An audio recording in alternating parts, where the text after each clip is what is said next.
Welcome to the Brain People Podcast, a show where four mental health experts team up to bring you practical tools for overcoming mental health challenges.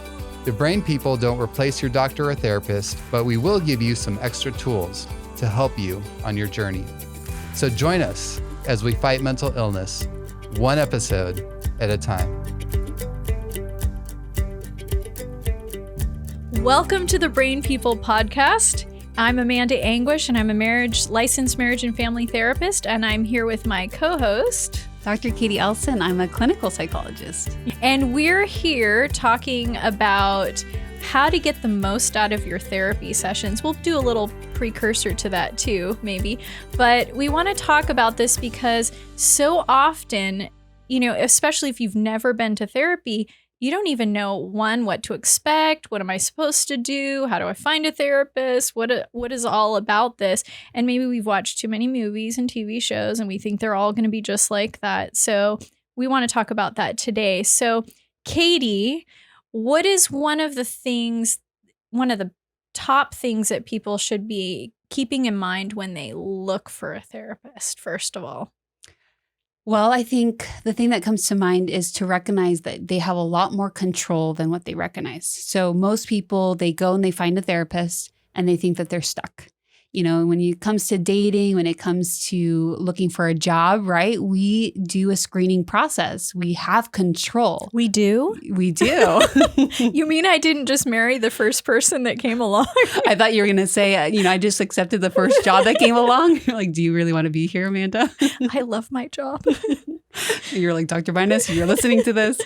You have control, right? But when it comes to therapy, people think that they are just stuck with the first therapist. So one of the key aspects is knowing that you're in control and that you can interview. You can, the same way that they ask you questions, you can ask your therapist question to see if it's a good fit.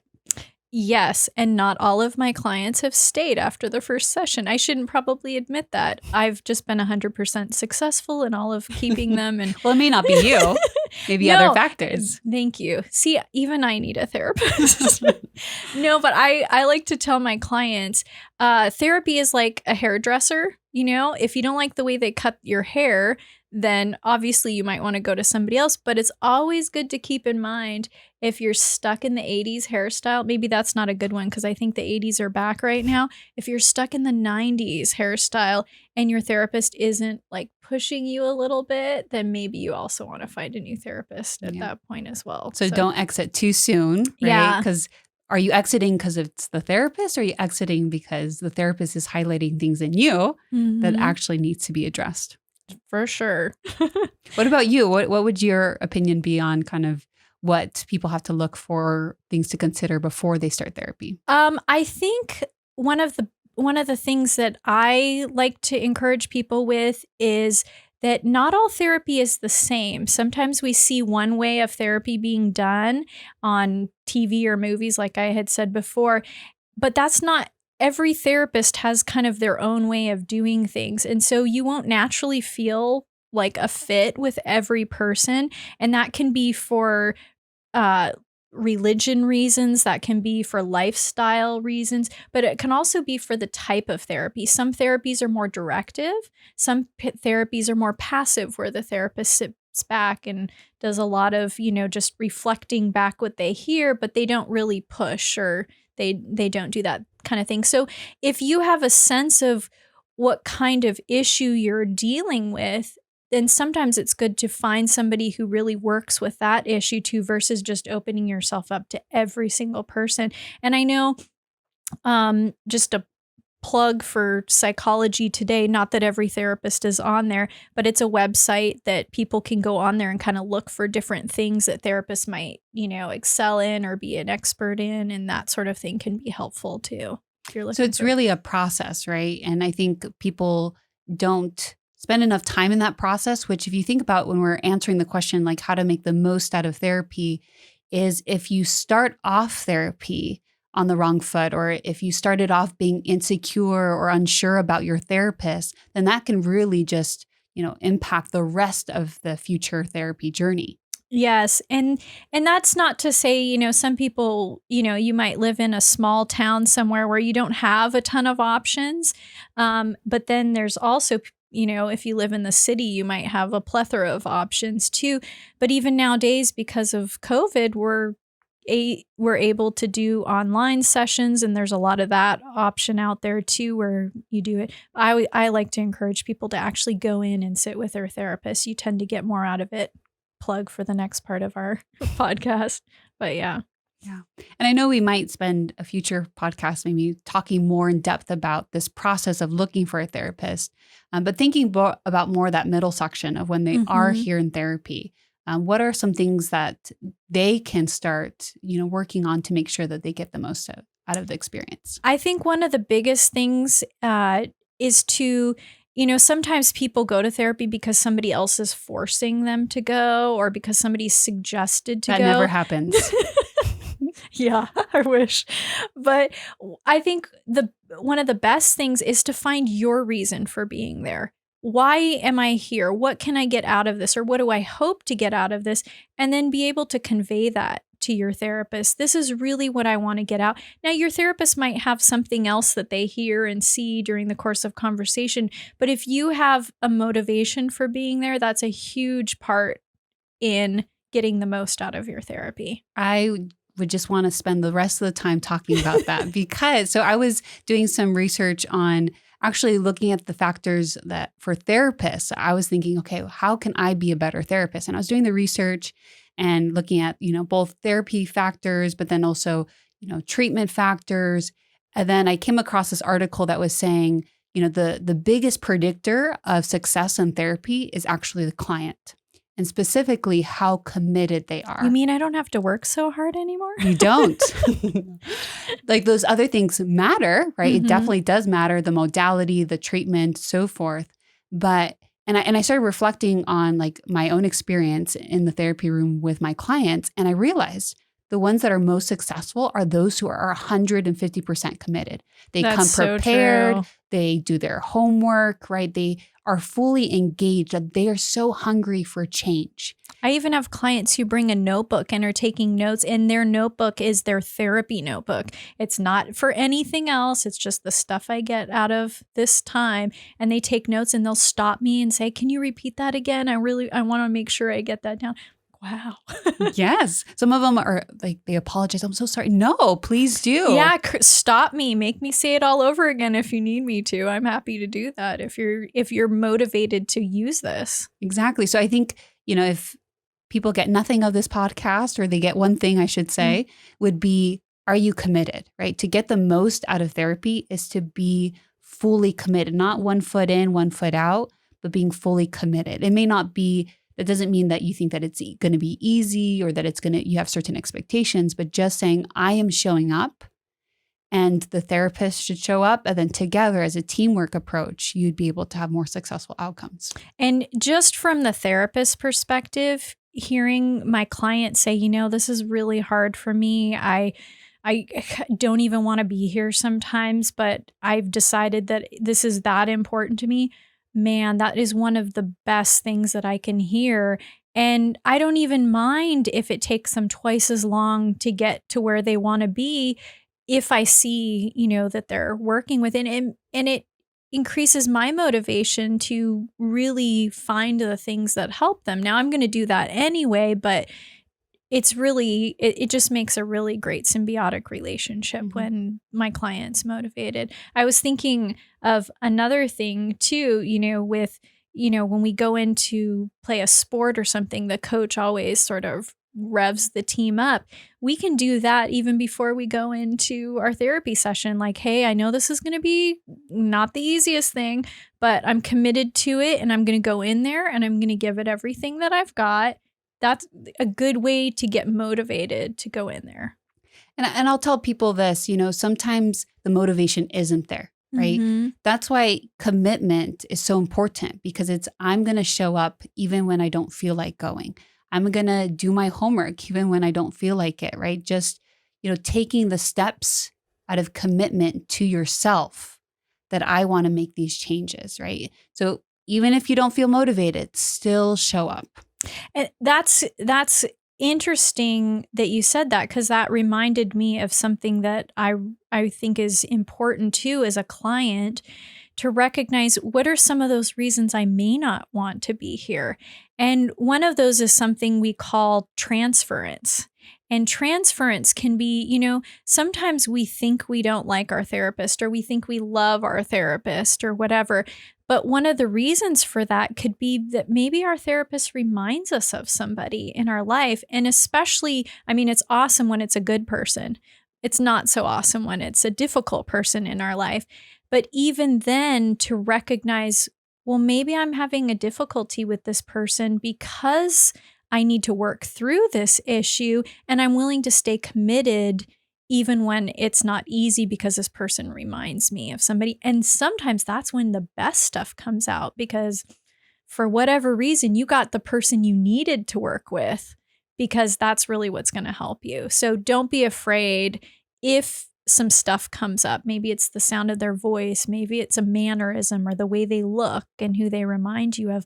But that's something that can help you get the most out of your therapy session too. I've had clients that say, I have a hard time with you because you remind me of so-and-so. Mm-hmm. Yeah, that's not my favorite thing to hear, but man, that you just opened up something that we can work with now, and let's go for it. Mm-hmm. So don't be afraid to hide that issue from your therapist. Maybe your therapist hasn't picked up on it yet, but even bring it out to your therapist. And that'll tell you that your therapist is safe too when you bring that stuff out and you get the kind of response that you'd like.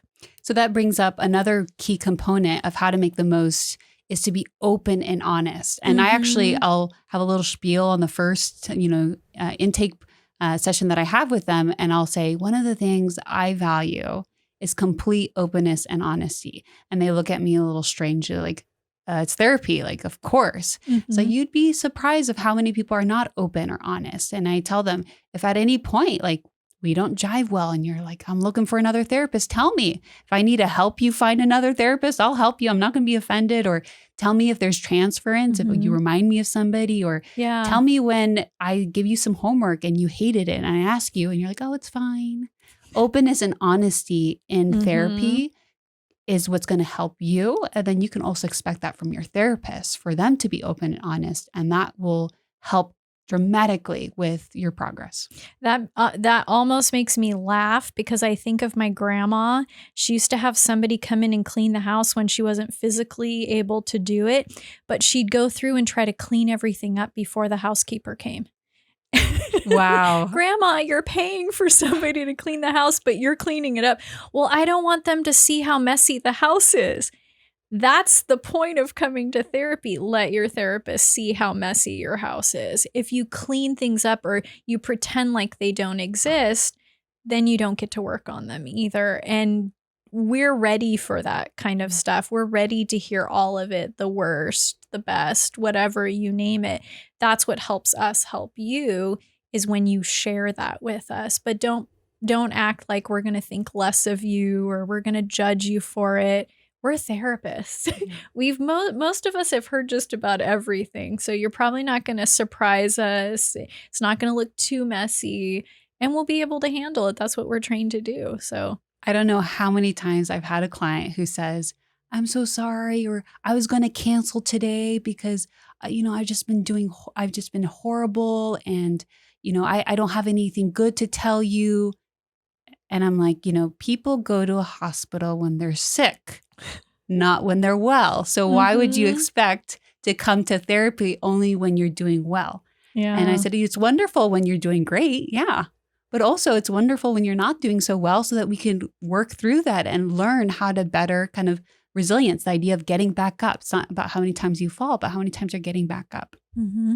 And sometimes too, like say in couples counseling, maybe if you don't want to say that thing in front of your spouse because you're afraid of what might happen, you can even schedule a session where you separate for a while and the therapist can talk with each person in the relationship if you're afraid to say something in front of the person. So that's another option too. If you're afraid to share something because, oh, well, this might hurt my kid if I say it in front of them, or they may not want to live with me anymore if I say this in front of them, you can always say to the therapist, I'd feel more comfortable sharing this with you without them, and we can work through that too. Mm-hmm. So open and honesty is very, very huge for progress. I think another thing is to be honest about the process. So be patient. I think a lot of times you're expecting first, second, third session to be cured.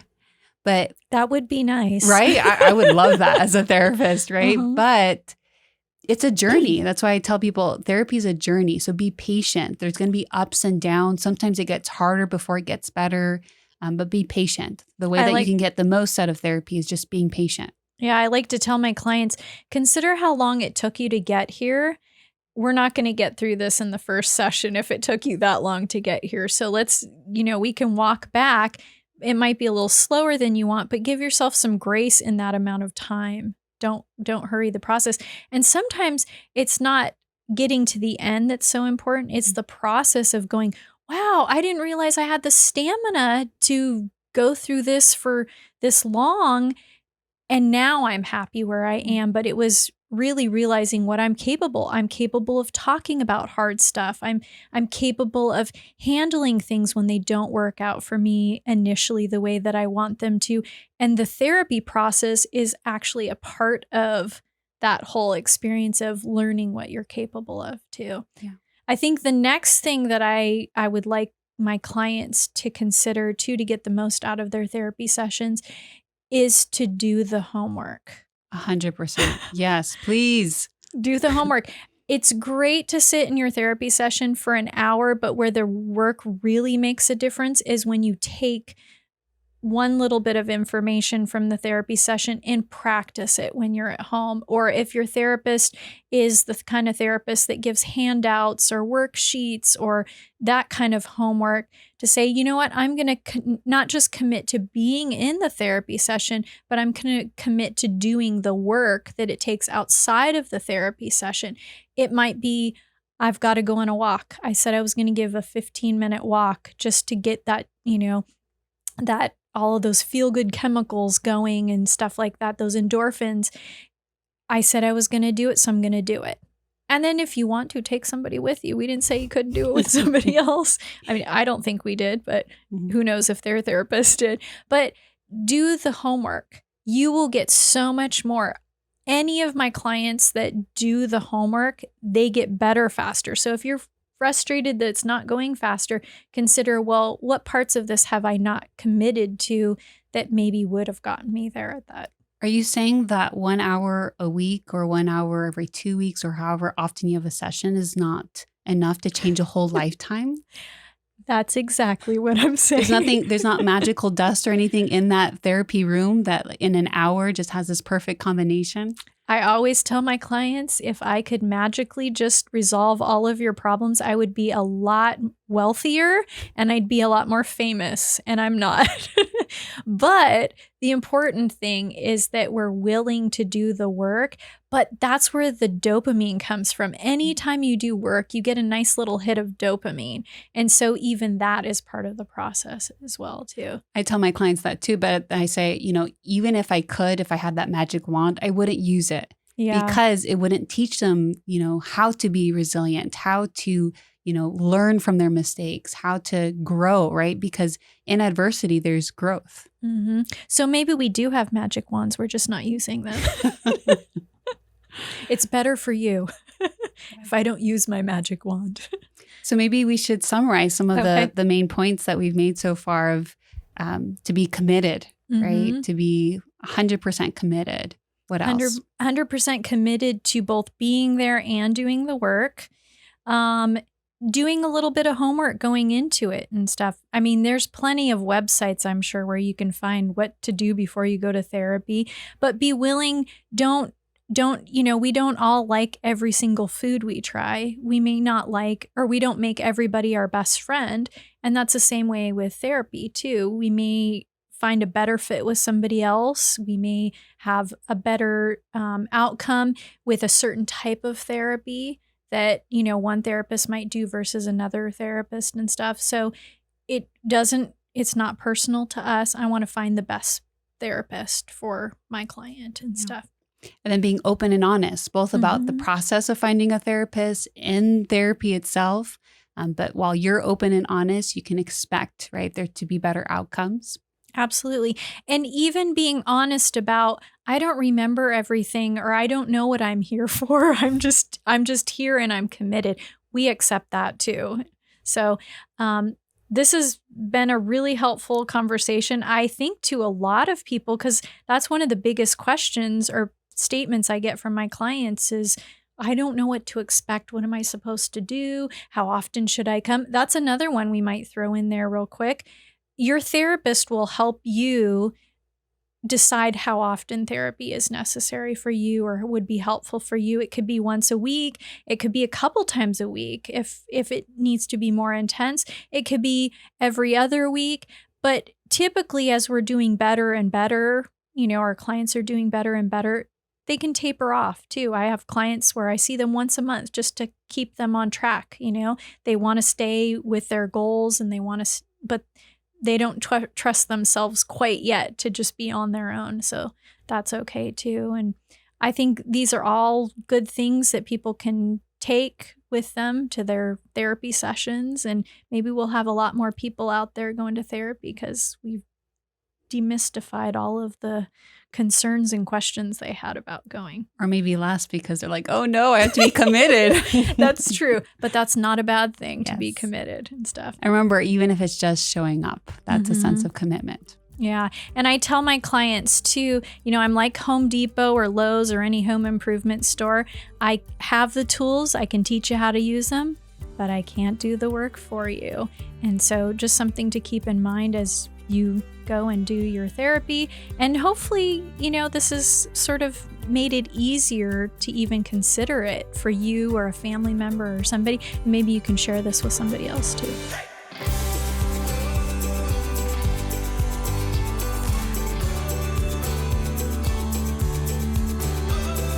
Thanks for listening. To hear more episodes, find us on social media, or support us financially, visit thebrainpeoplepodcast.com.